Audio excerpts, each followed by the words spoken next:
പാർവതി തിരുവോത്ത് എന്ന് പറഞ്ഞ ഒരു അഭിനേത്രി ഈ രാജ്യത്തിലെ ഒരു പൗരയാണ്.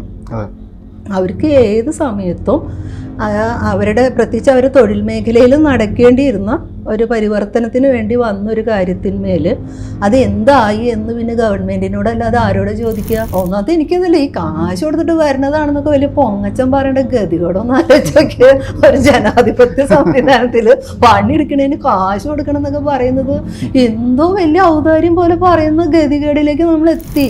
പക്ഷേ എന്നെ സംബന്ധിച്ച് എനിക്ക് ഈ പൊസിഷൻ എടുത്താലേ എനിക്ക് നിൽക്കാൻ പറ്റുള്ളൂ. കാരണം ഞാൻ ജീവിച്ചിരിക്കുന്നു എന്ന് തോന്നണമെങ്കിൽ എനിക്ക് ഇങ്ങനെ തന്നെ പറ്റുള്ളൂ. കൾട്ട് ലൈനോടൊപ്പം ഇന്ന് ജോളി ചെറിയത്താണ് നടിയെന്ന രീതിയിൽ അല്ലെങ്കിൽ എഴുത്തുകാരി എന്ന രീതിയിൽ സിനിമാ പ്രവർത്തക, സാംസ്കാരിക പ്രവർത്തക എല്ലാ രീതിയിലും മലയാളികൾക്ക് വളരെ സുപരിചിതമാണ് ജോളി ചേച്ചിനെ. ചേച്ചി വളരെ എവിഡൻ്റ്ലി പൊളിറ്റിക്സ് സംസാരിക്കുന്ന ആളാണ്.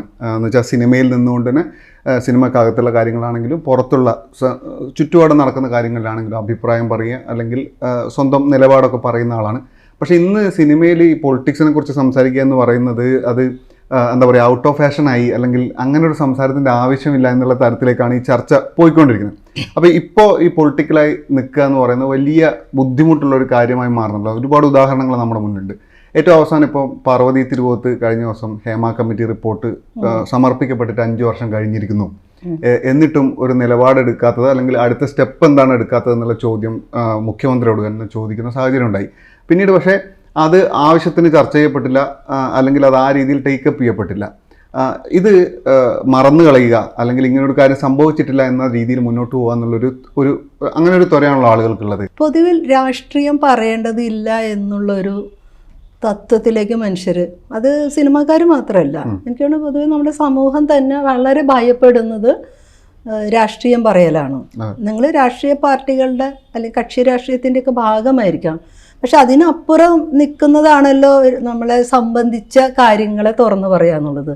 അത് എവിടെ നോക്കിയാലും ഇവിടെ രാഷ്ട്രീയം പറയരുത്, ഇവിടെ മാലിന്യം ഇടരുത് എന്ന് പറയുന്നത് പോലെ നമ്മുടെ സമൂഹം വളരെ അഭിമാനപൂർവ്വം ഏറ്റെടുക്കുന്ന ഒരു കാര്യമാണ് ഇവിടെ രാഷ്ട്രീയം പറയരുത് എന്നുള്ളത്. അപ്പോൾ അതെന്ന് അതൊരു പൊതു സ്വീകാര്യതയുള്ള ഒരു മുദ്രാവാക്യം പോലെ ആയിക്കഴിഞ്ഞിട്ടുണ്ട്. അതിൻ്റെ ഒരു അപകടം എന്താണെന്ന് വെച്ചാൽ നമ്മൾ ജനാധിപത്യത്തിൻ്റെ പ്രോസസ്സിൽ നിന്ന് പുറകോട്ട് വലിയുന്ന മനുഷ്യരായിക്കൊണ്ടിരിക്കുന്നു എന്നുള്ളതും കൂടിയാണ്.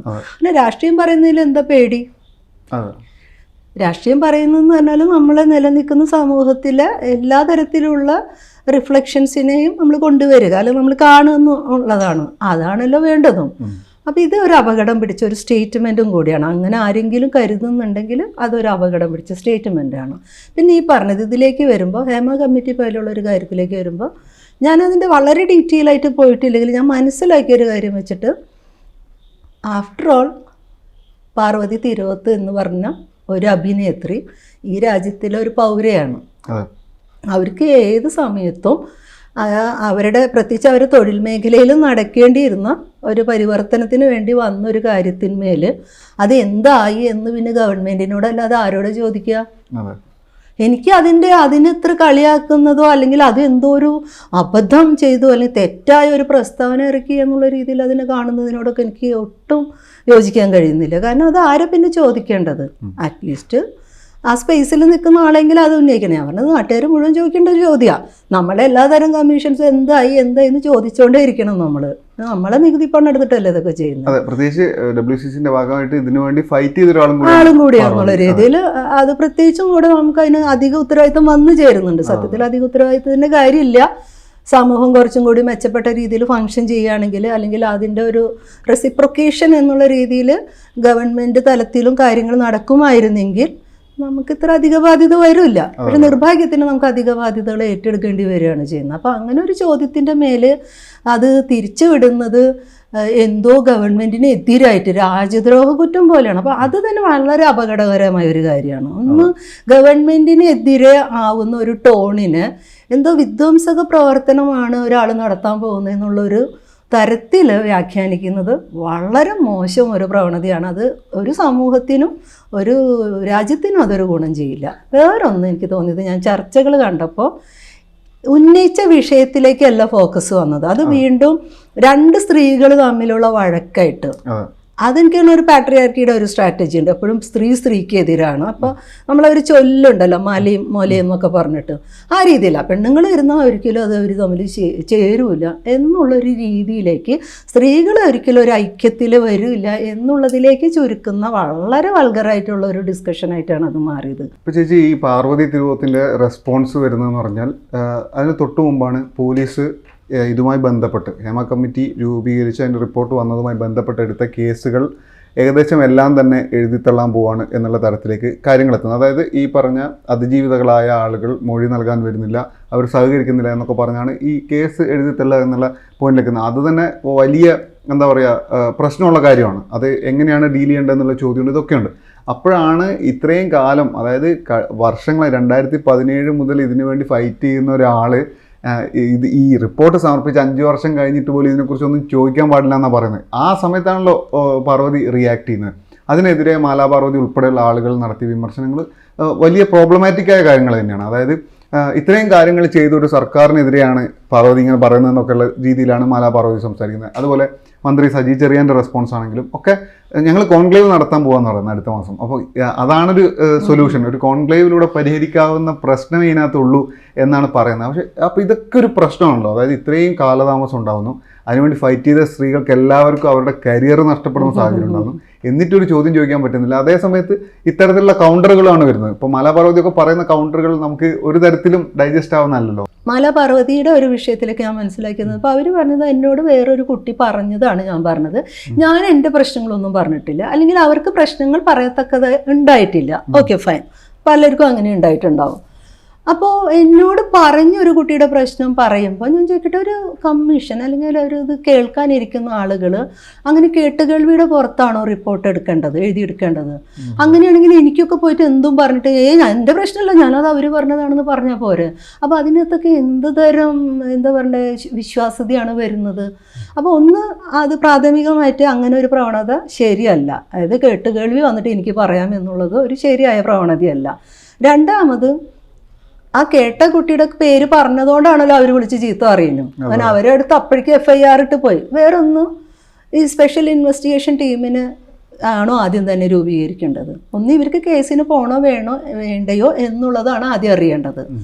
അങ്ങനെ പോകണമെന്ന് താല്പര്യമുള്ളവരെയാണ് അത് സപ്പോർട്ട് ചെയ്യേണ്ടത്. അതല്ലാണ്ട് ഇതിനകത്ത് പരാതി പറഞ്ഞവർക്ക് ഒക്കെയും കേസ് ഉണ്ടെന്നുള്ള രീതിയിൽ ആദ്യമേ തന്നെ FIR ഇട്ട് അവരെ പോയി വിളിച്ച് നിങ്ങൾ വരണം, കാര്യം പറയണം, എന്നാലാണ് ഇവരെ ശിക്ഷിക്കാൻ പറ്റുള്ളൂ. നമുക്ക് ഇവരെ ശിക്ഷിക്കണം എന്നല്ല പറഞ്ഞാൽ, ഈ പ്രവണതകൾ മാറണം. ഇതിനകത്ത് ഒരു കുറച്ചും കൂടിയും ആധുനിക സ്വഭാവമുള്ള ഒരു വർക്ക് സ്പേസ് ആയിട്ട് മാറണം. എല്ലാ തരത്തിലുള്ള അധികാര ബന്ധങ്ങളിലും ഒരു പൊളിച്ചെഴുത്ത് നടക്കണം. മിനിമം മനുഷ്യന് കൂലിയെങ്കിലും കിട്ടണം. ഞാൻ ചോദിക്കട്ടെ, ഒന്ന് എൻ്റെ അധ്വാനത്തിന്മേൽ എനിക്ക് ബാർഗെയിൻ ചെയ്യാനുള്ള സ്പേസ് ഇല്ലെങ്കിൽ പിന്നെ എന്ത് സ്പേസ് എനിക്ക് അവിടെ ഉള്ളത്? ആർക്കും എങ്ങനെയും തട്ടി കളിച്ചുകൂടെ? കാരണം എങ്ങനെ വേണ്ടിയാലും എനിക്ക് അബദ്ധമാണ്, ഉപദ്രവമാണ് എന്നിരിക്കെ ആരാണിത് പറയാൻ ധൈര്യപ്പെടുക? നേരെ മറിച്ച് ഒരു ജോലിയുടെ വ്യവസ്ഥകളുണ്ടെങ്കിൽ ഒരാളെ ഇങ്ങനെ വിളിച്ചു കഴിഞ്ഞാൽ അയാൾക്ക് ഇന്ന റോള് ചെയ്യുന്നതിന് ഇത്ര ദിവസം ചെയ്യുന്നതിന് ഇത്ര കൂലിയുണ്ട്. അത് അവർക്ക് മിനിമമാണല്ലോ, അതൊക്കെ ബേസിക് സാധനമല്ലേ. ഇങ്ങനെ ഉണ്ടെന്ന് തന്നെ പറഞ്ഞ ഒരാൾക്കും നമ്മളെ ഇൻസൾട്ട് ചെയ്യാനുള്ള ഒരു വകുപ്പില്ല അവിടെ. കാശ് കൊടുത്തിട്ട് വരുന്നതാണ്. ഒന്നാമത്തെ എനിക്കതല്ല, ഈ കാശ് കൊടുത്തിട്ട് വരുന്നതാണെന്നൊക്കെ വലിയ പൊങ്ങച്ചം പറയേണ്ട ഗതികേടൊന്നും ആലോചിച്ചൊക്കെ ഒരു ജനാധിപത്യ സംവിധാനത്തിൽ പണിയെടുക്കണേന് കാശ് കൊടുക്കണം എന്നൊക്കെ പറയുന്നത് എന്തോ വലിയ ഔദാര്യം പോലെ പറയുന്ന ഗതികേടിലേക്ക് നമ്മൾ എത്തി. അപ്പൊ നമ്മൾ അതിനൊക്കെയാണ് ആദ്യം അഡ്രസ് ചെയ്യേണ്ടത്. അപ്പൊ ഇതൊന്നും ഇല്ലാത്തൊരു സംവിധാനത്തിനകത്തും പെണ്ണുങ്ങളും കൂടി ആകുമ്പോൾ ഈ സെക്ഷൽ ഫേവർ ചോദിച്ചുകൊണ്ടിരിക്കുന്നത് ഒരു അപകടകരമായ അവസ്ഥ ഉണ്ടെന്ന് മനസ്സിലാക്കി അതിനെയാണ് നമ്മൾ മാറ്റിയെടുക്കേണ്ടത്. അപ്പോൾ ഇവിടെ അത് ചെയ്യുന്നതിന് പകരം ഇങ്ങനെ ചെയ്യുന്നു. SIT എന്ന് പറഞ്ഞൊരു സംഗതി രൂപീകരിച്ചിട്ട് താല്പര്യമില്ലാത്തവരെ മുഴുവൻ പ്രഷറൈസ് ചെയ്യണം. അപ്പോൾ ഫലത്തിൽ എന്താണെന്ന് വെച്ചാൽ ഈ വിക്ടിം പൊസിഷനിൽ നിൽക്കുന്ന ആളുകളുടെ മേലെ എല്ലാ സമ്മർദ്ദവും വന്നു. നമ്മളെന്താ ചെയ്യുക? എനിക്ക് മനസ്സമാധാനം വേണ്ടതെന്ന് പറയാം. ജോലിയും ഇല്ല, കൂലിയും ഇല്ല, മനസ്സമാധാനം ഇല്ലാത്തതൊന്നും അത്ര അഫോർഡബിൾ അല്ല. സ്ത്രീകൾ പിൻവാങ്ങും. അവരുടെ വീട്ടുകാർ പറയുന്ന ഒന്നാമത് പുരുഷന്മാർ തന്നെ ഈ ഫീൽഡിലേക്ക് പോകുന്നതിന് നിരുത്സാഹപ്പെടുത്തുന്നതാണ് നമ്മുടെ കുടുംബങ്ങൾ. അന്നത്തെ ആർട്ടിനൊന്നും ആരും വലിയ ബഹുമാനത്തിലൊന്നും കാണില്ല. കാശുണ്ടാക്കി പേരുണ്ടാകുമ്പോൾ മാത്രമാണ് ഇതിനോടൊക്കെ ഒരു സന്തോഷം. അല്ലെങ്കിൽ ഇതെല്ലാം വേണ്ടാത്ത പണിക്ക് നടക്കുന്ന പിള്ളേരായിട്ടും തലതെറിച്ചേറ്റങ്ങളായിട്ട് തന്നെ ഒന്നും കാണുന്നത്. അല്ലാണ്ട് ആരാണ് സന്തോഷം പറയുമ്പോൾ പോയി ഡാൻസ് ചെയ്യുമോ, പോയി ചിത്രം വരയ്ക്കുമോ, സിനിമ എടുക്കുമെന്ന് പറഞ്ഞാൽ ആരാ വീട്ടിൽ നിന്ന് വിടണത്? അപ്പം അങ്ങനെയുള്ളടത്ത് ഒരു പെൺകുട്ടി അവളെ പാഷൻ്റെ പുറകിൽ വന്നാൽ ഇതൊക്കെ കാരണമാണ് നിന്നോട് പോകണ്ടെന്ന് പറഞ്ഞെന്ന് തന്നെയല്ലേ പറയുള്ളൂ. കാരണം വേറെ വീട്ടിലേക്ക് അയക്കേണ്ട മുതലാണല്ലോ അത്. നമുക്കത് പറയാതിരിക്കാൻ പറ്റില്ല. അത്രയ്ക്കും പ്രിമിറ്റീവ് ആയിട്ടുള്ള ഒരു സ്ഥലത്താണ് നമ്മളൊക്കെ വർക്ക് ചെയ്യുന്നത്. അപ്പോൾ ഇതിനെ അണ്ടർസ്റ്റാൻഡ് ചെയ്യേണ്ടത് ആരാ? ജനാധിപത്യത്തിൻ്റെ ടൂൾസ് എടുത്തിട്ട് ഭരിക്കണവരാണ് അത് ചെയ്യേണ്ടത്.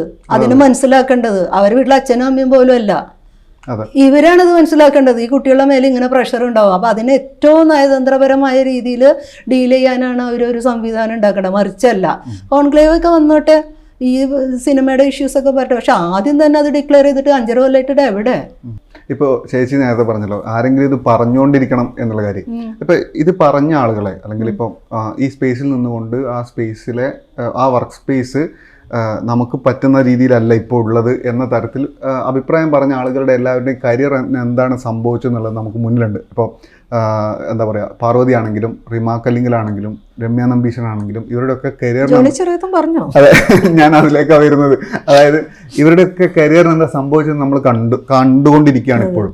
അപ്പോൾ എന്താണെന്ന് വെച്ചാൽ നമ്മുടെ വോയിസ് റേസ് ചെയ്യുന്ന പറഞ്ഞാൽ നമ്മൾ അതിന് പകരം കൊടുക്കേണ്ടി വരുന്നത് നമ്മുടെ കരിയർ തന്നെ ആകുന്നു എന്നുള്ളൊരു അവസ്ഥ ഉണ്ടല്ലോ.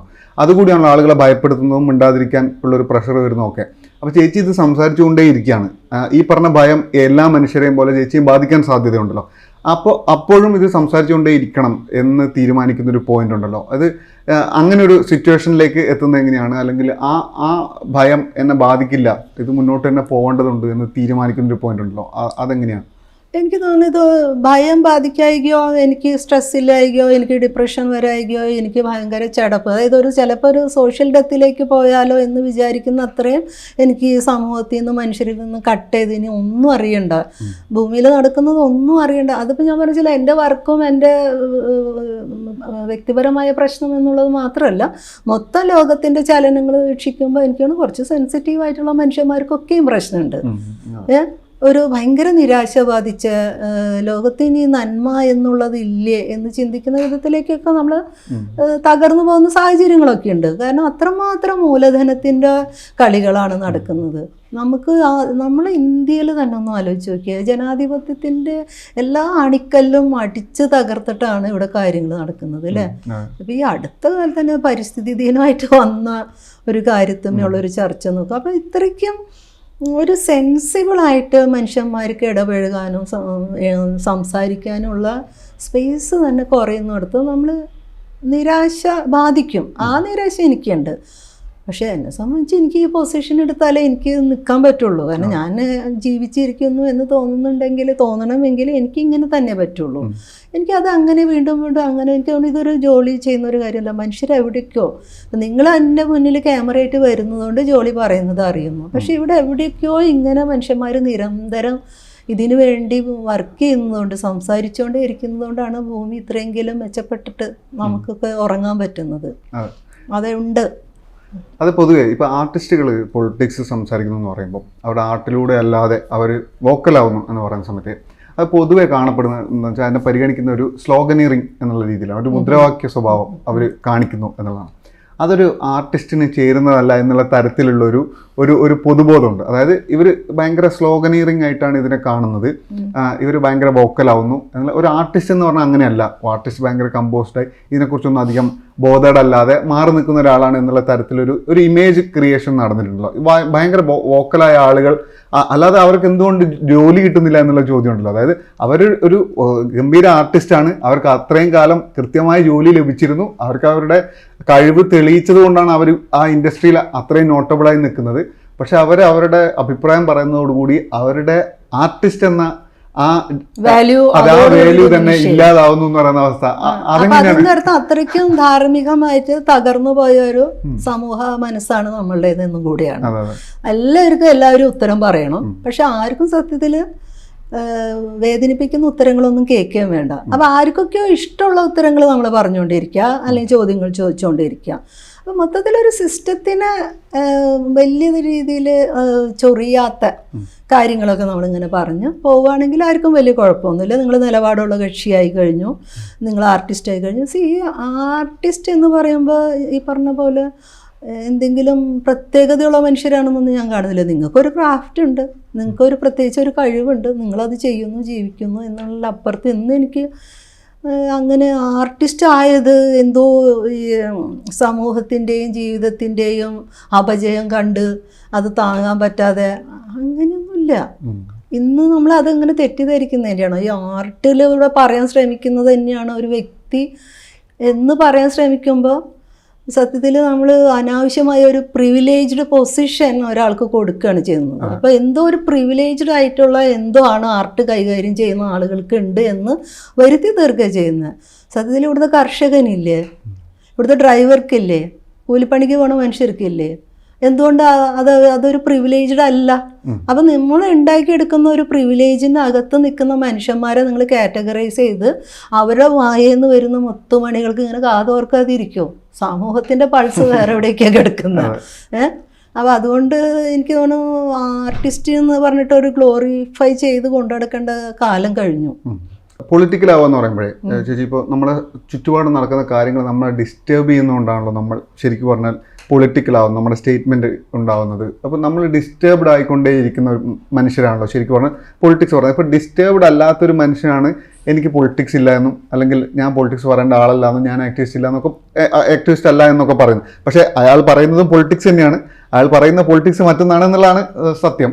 പക്ഷേ ഇവിടെ ഒരു കാര്യം എന്താണെന്ന് വെച്ചാൽ ഇപ്പോൾ ഇതൊക്കെ പറയുമ്പോഴും ഇപ്പോൾ ചേച്ചി അതേ സമയത്ത് ഈ നേരത്തെ പറഞ്ഞ പോലെ പലതരത്തിൽ ഡിപ്രസ്ഡ് ആവാനുള്ള സാധ്യതയുണ്ട്. മീൻസ് നമ്മളിത് വോക്കലാവുന്നു, അതേസമയത്ത് നമ്മുടെ വോയിസ് എങ്ങനെയാണ് ആളുകൾ എടുക്കുന്നതെന്നുള്ള നമ്മുടെ ഈ പറയുന്ന ആർട്ടിസ്റ്റ് എന്ന ഐഡൻറ്റിറ്റി ചോദ്യം ചെയ്യപ്പെടുന്ന പോയിൻ്റൊക്കെ വരും. അതൊക്കെ പ്രശ്നമാണ്. പക്ഷേ അതേസമയത്ത് ചേച്ചി ഇപ്പുറത്ത് സ്വന്തമായ കുഞ്ഞു വർക്കുകളൊക്കെ ചെയ്ത് പോകുന്നുണ്ട്. ഇപ്പോൾ എനിക്ക് ഭയങ്കര സന്തോഷമുള്ള കാര്യം എന്ന് വെച്ചാൽ ചേച്ചി ഇപ്പോൾ ഡയറക്ഷനിലേക്ക് കടക്കാൻ പോകുന്നതാണ് ഞാൻ കേൾക്കുന്നത്. അപ്പോൾ ഒരു സ്വന്തമായി ഡയറക്റ്റ് ചെയ്തൊരു ഷോർട്ട് ഫിലിം വരാൻ പോകുന്നു എന്നുള്ള സാധനമൊക്കെ ഉണ്ട്. അപ്പോൾ ഈ ഒരു മെസ്സിനിടയിലും അല്ലെങ്കിൽ ഈ പറഞ്ഞതുപോലെ നമ്മളെ ഡിസ്റ്റർബ് ചെയ്യുന്ന പല കാര്യങ്ങൾ നടക്കുമ്പോഴും ഇത്തരത്തിൽ സ്വന്തം ഒരു പുതിയ ഫീൽഡിലേക്ക് ഇറങ്ങാണ്, പുതിയൊരു കാര്യം ചെയ്യാണ്, ഇങ്ങനെയൊക്കെ ഉണ്ടല്ലോ. അപ്പോൾ ആ പുതിയ വർക്കിനെ പറ്റി എന്താ പറയാനുള്ളത്? പിന്നെ അതിലേക്കുള്ളൊരു ട്രാവൽ എങ്ങനെയായിരുന്നു? അത് ഈസി അല്ലല്ലോ. ഒന്ന് ഞാൻ ഇവിടെ വന്ന സമയത്ത് തന്നെ സിനിമ ആയിട്ട് ബന്ധപ്പെടുമ്പോൾ ഞാൻ അസിസ്റ്റൻറ്റ് ഡയറക്ടറായിട്ടാണ് വർക്ക് ചെയ്തിരുന്നത്. ഞാൻ ഗൾഫിലുള്ള സമയത്തും ഞാൻ അത്യാവശ്യം എന്തെങ്കിലും ഇങ്ങനെ കുത്തിക്കുറിക്കുന്ന ഒരാളാണ്. എന്തെങ്കിലും എൻ്റെ ഒരു തോട്ട് എഴുതുകയും അത് ഡയലോഗ് ക്രിയേറ്റ് ചെയ്യുകയും. അപ്പോൾ ഞാൻ അവിടെ ഒരു ഷോർട്ട് ഫിലിം ചെയ്തിട്ടുള്ള ഒരാളാണ്. പക്ഷേ അതിൻ്റെ ഒരു നൈരന്തര്യമല്ല ഒന്നിലും എനിക്ക്, അതൊരു പ്രശ്നമാണ് അങ്ങനെ. പക്ഷെ ഇവിടെ വന്നപ്പോൾ എന്താണെന്ന് വെച്ചാൽ എനിക്കിപ്പോൾ ഞാൻ പറഞ്ഞില്ല, ഏതാണ്ട് 2 കൊല്ലം ഈ സിനിമ ചെയ്തിട്ട്. അപ്പോൾ എനിക്ക് സമയമുണ്ട്. അപ്പോൾ ഞാൻ വിചാരിച്ചു എന്തുകൊണ്ട് എനിക്കൊരു സിനിമ ചെയ്തുകൂടാ. അപ്പം ഞാൻ ഏറ്റവും കൂടുതൽ 2 കൊല്ലം സിനിമ എന്ന് പറഞ്ഞാൽ ഫീച്ചർ ലെങ്ത് സിനിമ ചെയ്തില്ല എന്നേ ഉള്ളൂ. അതിൻ്റെ അർത്ഥം ഷോർട്ട് ഫിലിം ഒരുപാടെണ്ണം ചെയ്തു. അപ്പോൾ എനിക്ക് തോന്നി കൊള്ളാവുന്ന പരിപാടിയാണല്ലോ. ഞാൻ എൻ്റെ ഉള്ളിൽ എത്രയോ പലതരം കഥകൾ ആലോചിച്ചിട്ടുണ്ട്. എന്നാൽ പിന്നെ നമുക്കത് ചെയ്യാമെന്ന് പറഞ്ഞിട്ട് ഞാൻ പിന്നെ അങ്ങനെ സ്ക്രിപ്റ്റ് ഡെവലപ്പ് ചെയ്യുന്നു.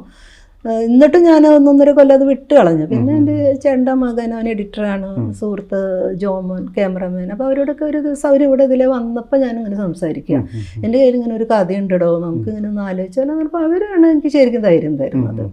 അതുമാത്രമല്ല, ഈ കഥ ഇങ്ങനെ ഡെവലപ്പ് ചെയ്യാൻ എൻ്റെ വളരെ അടുത്തൊരു സുഹൃത്ത്, ആൾ ഒരുപാട് സ്ക്രിപ്റ്റ് എഴുതുന്നുണ്ട്, ജിജു സാരംഗന്നിട്ട്. അപ്പോൾ അവനും പറഞ്ഞു, ചേച്ചിക്ക് എന്ത് ചെയ്താൽ അത് നല്ല ഭംഗിയുണ്ടല്ലോ, നിങ്ങൾ എഴുതുക എന്ന് പറയും. അപ്പോൾ ഇടയ്ക്കൊക്കെ ഇവരിങ്ങനെ വിളിച്ചു ചോദിക്കും എന്നോട്. അപ്പോൾ ഞാൻ വെച്ചാൽ ഇത്രയും മനുഷ്യർക്ക് എന്നിലൊരു പ്രതീക്ഷയൊക്കെ ഉണ്ടല്ലോ, അവർക്ക് എനിക്ക് ചെയ്യാൻ പറ്റും തോന്നുന്നുണ്ടല്ലോ എന്ന് പറയുമ്പോൾ നമ്മൾ ഈ പറഞ്ഞ പോലെ എല്ലാവരും നമ്മളെല്ലാവരും അവരുടേതായിട്ടുള്ള ഒരു അതിജീവനത്തിൻ്റെ മൊമെൻറ്റുകൾ നോക്കിക്കൊണ്ടിരിക്കും. അതെനിക്ക് തോന്നുന്നു ജോലി ചെയ്യുന്നവരെല്ലാവരും വേറെ രീതിയിൽ അവരുടേതൊരു താളം കണ്ടെത്താൻ ശ്രമിക്കും. അപ്പോൾ എനിക്കിപ്പോൾ തോന്നിയത് ഇതാണ്, ഇത് ചെയ്യാനുള്ളൊരു പ്രോപ്പർ ടൈമാണെന്ന് തോന്നി. അപ്പോൾ അത് എങ്ങനെയൊക്കെയോ നമുക്ക് ചെയ്യാമെന്നുള്ളൊരു ആത്മവിശ്വാസത്തിലെത്തി. ഫണ്ടൊക്കെ നമുക്ക് പിന്നെ ആലോചിക്കാമെന്നുള്ള രീതിയിൽ. അപ്പോൾ എല്ലാവരും ഇപ്പോൾ എനിക്ക് ഭയങ്കര സങ്കടമുള്ള കാര്യം, ഞാൻ ആദ്യം വിചാരിച്ചു ഞാനൊരു സിനിമ ചെയ്യുമ്പോൾ അതിനകത്ത് വർക്ക് ചെയ്യുന്ന എല്ലാവർക്കും ഒരു ദിവസക്കൂലി, കേരളത്തിൽ നിന്നൊരു ദിവസക്കൂലി ഉണ്ടല്ലോ, അതെങ്കിലും കൊടുക്കണം എന്ന് തന്നെ ആഗ്രഹിക്കുന്ന ഒരാളാണ് ഞാൻ. അങ്ങനെ ഒരു ദിവസക്കൂലി ഇല്ലാതെ ഒരു മനുഷ്യൻ്റെയും അധ്വാനം ചൂഷണം ചെയ്യരുതെന്ന് വളരെ നിർബന്ധമുള്ള ഒരാളാണ്. അപ്പോൾ എന്നാലും അവർ പറഞ്ഞു നമുക്കതൊക്കെ എടുക്കാൻ ചോദിച്ചാൽ അതൊന്നും കുഴപ്പമില്ല നമുക്ക്, പക്ഷേ ഇപ്പോൾ സിനിമ ചെയ്യാം. അങ്ങനെ ഒരു ധൈര്യത്തിലാണ് ഞാനിപ്പോൾ ഈ സിനിമ ചെയ്യുന്നത്. അതിനകത്ത് ക്രൂ മെമ്പേഴ്സ് എല്ലാവരും അത്യാവശ്യം ഫീൽഡിലുള്ളവരാണ്, ടെക്നിക്കൽ സൈഡിലുള്ളവർ. പിന്നെ അഭിനയിക്കുന്നത് അധികം കഥാപാത്രങ്ങളില്ല, 2-3 കഥാപാത്രങ്ങളേ ഉള്ളൂ. പക്ഷേ അതിലെന്തൊരു സർപ്രൈസ് ഉണ്ട്, സർപ്രൈസ് ഉണ്ട്. അത് ഞാൻ പറയണം ഇപ്പോൾ. കാരണം എന്താ വെച്ചാൽ ഒരാൾ അതിൽ ടോട്ടലി ന്യൂ ഫേസ് ആയിരിക്കുക. അതിൽ അപ്പുറത്ത് നിൽക്കുന്ന കൗണ്ടർ റോൾ ചെയ്യുന്ന ഒരാൾ എന്ന് പറഞ്ഞാൽ കേരളത്തിലെ വളരെ അറിയപ്പെടുന്ന സ്ക്രിപ്റ്റ് റൈറ്ററും ഡയറക്ടറും ആയിട്ടുള്ള ഒരാളാണ് അതിൽ എൻ്റെ നായകൻ. പേര് പറയാൻ പറ്റില്ല, പേരിപ്പോൾ പറയില്ല. അത് ഞാൻ പറയില്ല. ഇത്രയും പറഞ്ഞല്ലോ, സ്ക്രിപ്റ്റ് റൈറ്ററും ഡയറക്ടറും ആയിട്ടുള്ള വളരെ നല്ല സ്ക്രിപ്റ്റുകൾ ചെയ്തിട്ടും അതുപോലെ വളരെ നല്ല രീതിയിൽ ഒരുപാട് ഹിറ്റ് സിനിമകൾ വെച്ചാൽ ആളിപ്പോൾ രണ്ടാമത്തെ പടം ഇറങ്ങാൻ പോകും. മറ്റൊരു ക്ലൂവും കൂടിയാണ്. അതെ അതെ അതെ. അപ്പൊ അതുകൊണ്ട് തന്നെ എനിക്ക് അത് ഭയങ്കര എക്സൈറ്റഡ് ആണ്. അതിന്റെ സമ്മർദ്ദം ഉണ്ട് കേട്ടോ. എക്സൈറ്റ്മെന്റിനപ്പുറം തന്നെ നമ്മൾ ഫീൽഡിനകത്ത് നിൽക്കുന്ന ഒരാളെ നമ്മൾ ഹാൻഡിൽ ചെയ്യേണ്ടി വരുന്നതിന്റെ ഒരു പ്രഷറൊക്കെ ഉണ്ട്, തോന്നിയിട്ടുണ്ട് എനിക്ക്. പക്ഷെ നോക്കാം, പുള്ളി എന്നോട് പറഞ്ഞതില്ല നമുക്ക് നോക്കാം എന്നാ പറഞ്ഞത്. അപ്പൊ അതിന്റെ ഒരു എക്സൈറ്റ്മെന്റിലാണ് ഇപ്പൊ നിൽക്കുന്നത്. അപ്പൊ അതിന്റെ ഒരു എന്തെങ്കിലും ഒന്ന് ചെയ്യുന്നു എന്നുള്ളൊരു സന്തോഷമുണ്ട്. ഇങ്ങനെയൊക്കെ എന്തെങ്കിലും കണ്ടെത്തി മുന്നോട്ട് പോകാനല്ലേ പറ്റൂ. അതുപോലെ ഇപ്പൊ ചേച്ചി പറഞ്ഞു 2 വർഷമായിട്ട് ഫീച്ചർ ലെങ്ത് സിനിമ ചെയ്തിട്ടില്ല എന്ന് പറയുന്നിടത്ത് തന്നെ ഭയങ്കര രസമുള്ള കാര്യം എന്ന് വെച്ചാൽ നമ്മൾ അറിയാതെ പോയ, അല്ലെങ്കിൽ മെയിൻ സ്ട്രീം അറിയാതെ പോയൊരു കാര്യം എന്ന് വെച്ചാൽ ചേച്ചിയുടെ ഒരു സിനിമ കാനിൽ പ്രിവ്യൂ ചെയ്തിട്ടുണ്ട് എന്നുള്ളതാണ്. അതുണ്ട്, അതിനെ കുറിച്ച് പറയാം. അത് പക്ഷെ മലയാളികൾ അറിഞ്ഞിട്ടില്ല, ജോളി ചെറുക്കന്റെ ഒരു സിനിമ കാനിൽ പ്രിവ്യൂ ചെയ്തിട്ടുണ്ട് എന്നുള്ള കാര്യം മലയാളികൾ അറിഞ്ഞില്ല. ഈ കാൻ ഫെസ്റ്റിവലില് വേൾഡ് പ്രീമിയർ ചെയ്ത ഒരു പടം ഉണ്ടായാലും ഞാൻ ഫുൾ ലെങ്ത് ഒരു അമ്മ ക്യാരക്ടർ തന്നെയാണ് ചെയ്യുന്നത്. അതിൻ്റെ ഒരു പ്രത്യേകത എന്താണെന്ന് വെച്ചാൽ ആ സിനിമ ചെയ്യുന്നത് നോർത്ത് ഇന്ത്യൻ കുട്ടികളാണ്, ഐ മീൻ ഹിന്ദി ബെൽറ്റിൽ നിന്നുള്ളവരാണ്. പക്ഷെ അതിൻ്റെ ഡയറക്ടർ പഞ്ചാബിയാണ്, എഴുത്ത് സ്ക്രിപ്റ്റ് ആൻഡ് ഡയറക്ഷനും അയാൾ അതിൽ ആക്ട് ചെയ്തിട്ടുമുണ്ട്. അപ്പോൾ ഇവർ ഹിന്ദിയിൽ സിനിമ എഴുതിയിട്ട് ഇംഗ്ലീഷിലേക്ക് ട്രാൻസ്ലേറ്റ് ചെയ്ത് പിന്നെ അത് മലയാളത്തിലേക്ക്. അപ്പോൾ സിനിമ എന്ന് പറഞ്ഞ ലാംഗ്വേജ് മലയാളമാണ്, അതായത് അതിൽ പറയുന്ന ഭാഷ മലയാളമാണ്. പക്ഷെ അതേസമയം അതിൽ ഉപയോഗിക്കുന്ന ഒരു തീം എന്ന് പറഞ്ഞാൽ എവിടെയും പ്ലേസ് ചെയ്യാവുന്ന ഒരു തീമാണ്. അപ്പോൾ ഇത് ഇവിടെ കേരളത്തിലും ബാക്കി അധികവും മഹാരാഷ്ട്രയുടെ പല ഭാഗങ്ങളിലുമായിട്ടാണ് ഷൂട്ട് ചെയ്തിട്ടുള്ളത്. ഞാൻ എൻ്റെ എല്ലാ പോർഷനും പുറത്തായിരുന്നു. ഇവർക്ക് ആർക്കും മലയാളം അറിയില്ല. മലയാളം അറിയില്ല എന്ന് മാത്രമല്ല, എനിക്കതാണ് അവരുടെ ഒരു പ്രത്യേകത തോന്നിയത്. ആദ്യത്തെ സിനിമ അവരുടെ ഈ ക്രൂ എല്ലാവരും ആദ്യമായിട്ടാണ്. അതായത് ക്യാമറ ചെയ്യുന്ന ആള് അയാൾ തമിഴാണ്. ഇതിനകത്ത് എൻ്റെ പാർട്ട്ണറായിട്ട് അഭിനയിച്ച ഒരാളെന്ന് പറഞ്ഞാൽ തെലുങ്ക് നടനാണ്. അയാൾ തെലുങ്കും തമിഴും ചെയ്തിട്ടുണ്ട് പുള്ളി. ബാക്കിയെല്ലാം പുതുമുഖം അവിടുത്തെ തിയേറ്ററിൽ നിന്ന് വന്ന, അതായത് മറാഠി തിയേറ്ററിൽ നിന്ന് വന്ന ആളുകൾ. പിന്നെ അതുപോലെ മുംബൈ മലയാളികൾ 1-2 പേര് അതിൽ ചെറിയ ചെറിയ ക്യാരക്ടേഴ്സ് ചെയ്യുന്നുണ്ട്. പക്ഷെ അവർ ഒരുപാട് വർഷങ്ങളായിട്ട് മുംബൈയിൽ സെറ്റിൽ ചെയ്ത മനുഷ്യരാണ്. അപ്പം അങ്ങനെ 1-2 മലയാളികൾ അതിനകത്തുണ്ട്. ബാക്കി എല്ലാ ക്രൂവും മുംബൈ പിള്ളേഴ്സാണ്. അപ്പം ഇവർക്ക് ആർക്കും ഈ സിറ്റുവേഷൻ ഇത് തന്നെയാണോ, നമ്മൾ പറയുന്ന ഡയലോഗ് ഇത് തന്നെ. അപ്പം ഞാനിങ്ങനെ ആലോചിക്കും, എന്തൊരു അന്തം വിട്ട ധൈര്യമാണ്. അപ്പം ഞാൻ പറയും, നിങ്ങൾക്ക് എങ്ങനെ ഇത്ര കോൺഫിഡൻസ്? ഞങ്ങളിത് തെറ്റി പറഞ്ഞാലോ, ഞങ്ങൾ ഈ ഇമോഷൻ അല്ല ഡെലിവറി ചെയ്യണമെങ്കിലോ? അപ്പോൾ അവർ പറഞ്ഞു, ചേച്ചി ഞങ്ങൾക്ക് നിങ്ങളെ വിശ്വസിക്കാനേ പറ്റുമോ? ഞങ്ങളൊരു സിറ്റുവേഷൻ പറയുന്നു, അപ്പം നിങ്ങളാ പറയുന്നതും ചെയ്യുന്നത് ശരിയാണെന്ന്. ഞാൻ പറഞ്ഞു, എന്നാൽ ഇത്ര റിസ്ക് ഒക്കെ എടുക്കണം. അപ്പൊ ഈ ഭാഷയുടെ മോഡുലേഷൻ ഒന്നും അവർക്ക് മനസ്സിലാവില്ലല്ലോ, നമ്മളെങ്ങനെയാണ് പറയാന്ന്. പക്ഷെ അവര് നമുക്ക് കൃത്യമായി പറഞ്ഞു തരും. കാരണം എന്ന് വെച്ചാൽ ഒന്നെന്ന് പറഞ്ഞാൽ ഇപ്പൊ ഇന്ന് ഈ ഭാഷ എന്ന് പറയുന്ന ഒരു ബാരിയർ അല്ല. അത് നമ്മളൊന്നും ആലോചിക്കണം. നമ്മളിന്ന് ഇവിടെ നമ്മൾ മലയാളികളെ കാണുന്നതിൽ കൂടുതൽ നമ്മൾ അന്തർ സംസ്ഥാന തൊഴിലാളികളെ കാണുന്നു. നമ്മൾ ഒരു കടയിൽ എവിടെ കയറിയാലും നമുക്കിന്ന് മലയാളിയോടല്ല നമ്മൾ സംസാരിക്കുന്നത്. അപ്പൊ ഭാഷ എന്ന് പറയുന്നത് ഒരു വിനിമയത്തിനുള്ള ഒരു, പക്ഷെ എന്നാലും നമുക്ക് ഒരു സിനിമ പോലത്തെ ഒരു കാര്യം ചെയ്യുമ്പോൾ അതിൻ്റെ ഇമോഷൻസ്, അതിൻ്റെ ഡെലിവറി, അതൊക്കെ ഭയങ്കര ടൈമിൽ ഡെലിവറി ചെയ്യുന്നതൊക്കെ ഭയങ്കര പ്രത്യേകതയുള്ളൊരു കാര്യമല്ലേ. അതിനല്പം അതും കൂടെ ആരുമില്ല, മലയാളികളായിട്ടുള്ളവർ ആരുമില്ല. അപ്പം എനിക്ക് തോന്നുന്നു അതൊരു അസാമാന്യ ധൈര്യം തന്നെയാണ്. ഇപ്പോൾ ചേച്ചി സിനിമയെ കുറിച്ച് പറഞ്ഞു, അതുപോലെ തന്നെ ഡയറക്റ്റ് ചെയ്യാൻ പോകുന്ന വർക്കും, അതുപോലെ ഇപ്പോൾ ഇനി ഇറങ്ങാനുള്ള പടവും പറഞ്ഞു. അത് കംപ്ലീറ്റ്ലി നോർത്ത് ഇന്ത്യ ബേസ് ചെയ്ത ക്രൂവിൻ്റെ കൂടെയാണ് വർക്ക് ചെയ്യുന്നത്. ഭയങ്കര സന്തോഷമുള്ള കാര്യമാണ്. അപ്പോൾ ഇങ്ങനെ പല രീതിയിൽ ചേച്ചി ഒരു ആർട്ടിസ്റ്റ് എന്ന രീതിയിൽ പലതും എക്സ്പ്ലോർ ചെയ്തുകൊണ്ടിരിക്കുന്നുണ്ട്. ഇപ്പുറത്ത് ഭയങ്കര സ്പെഷ്യലായിട്ടുള്ള ഒരു കാര്യം ആത്മകഥ എഴുതി എന്നുള്ളതാണ്. നിന്ന് കത്തുന്ന കടൽ എന്നാണ് എൻ്റെ പേര്. അപ്പോൾ ആ പേര് തന്നെ വളരെ എന്താ പറയാ, ഒരു അതെ പോയറ്റിക്കാണ്. അതുപോലെ നമ്മൾ പ്രതീക്ഷിക്കാത്തൊരു പേരാണ് ഒരു ആത്മകഥ എന്ന് പറയുന്നത്.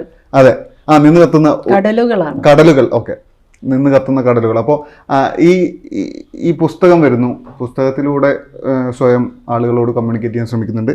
ഈ തരത്തിൽ പല രീതിയിൽ വെൻ്റ് ഔട്ട് ചെയ്തുകൊണ്ടിരിക്കുകയാണ് ഒരു ആർട്ടിസ്റ്റ് എന്നുള്ള രീതിയിൽ. അപ്പോൾ മുന്നോട്ടുള്ള ജേണി, അപ്പം പുസ്തകത്തെക്കുറിച്ച് കൂടുതൽ അറിയണമെന്നുണ്ട്, അതുപോലെ തന്നെ പുസ്തകം എഴുതിയൊരു സാഹചര്യമൊക്കെ അറിയണമെന്നുണ്ട്. അതുപോലെ തന്നെ മുന്നോട്ട് എഴുത്താണെങ്കിലും സിനിമയാണെങ്കിലും എങ്ങനെയാണ് മുന്നോട്ടുള്ളൊരു ജേണി കാണുന്നത്? ഞാൻ അങ്ങനെ ഒന്നാമത്തെ ഈ പുസ്തകം ഒക്കെ സംഭവിക്കുന്നത് എൻ്റെ ഒരു ഇൻ്റർവ്യൂ തുടർച്ചയായിട്ട് വന്നത് ഈ മലയാളം. അതിനു മുമ്പ് സ്റ്റുഡിയോ ഇവർ തന്നെ, ഈ ഗൂസ്ബെറി പബ്ലിക്കേഷൻ ആദ്യം ഗൂസ്ബെറി സ്റ്റുഡിയോ ആയിരുന്നു. അവർ മൈ ലൈഫ് എന്ന് പറഞ്ഞിട്ടുള്ള സീരീസ് ഉണ്ടായിരുന്നു. അതിൽ ഒന്ന് എൻ്റെ ആയിരുന്നു, 14 എപ്പിസോഡായിട്ട് വന്നിട്ടുള്ളതാണ്. അപ്പം അന്നേ അവർ പറഞ്ഞിരുന്നു ഞങ്ങൾ പബ്ലിക്കേഷനിലൊക്കെ പോകുന്ന ഒരു സമയം ഉണ്ടെങ്കിൽ ഇത് ബുക്കാക്കണം ജോളി എന്ന് പറഞ്ഞിരുന്നു.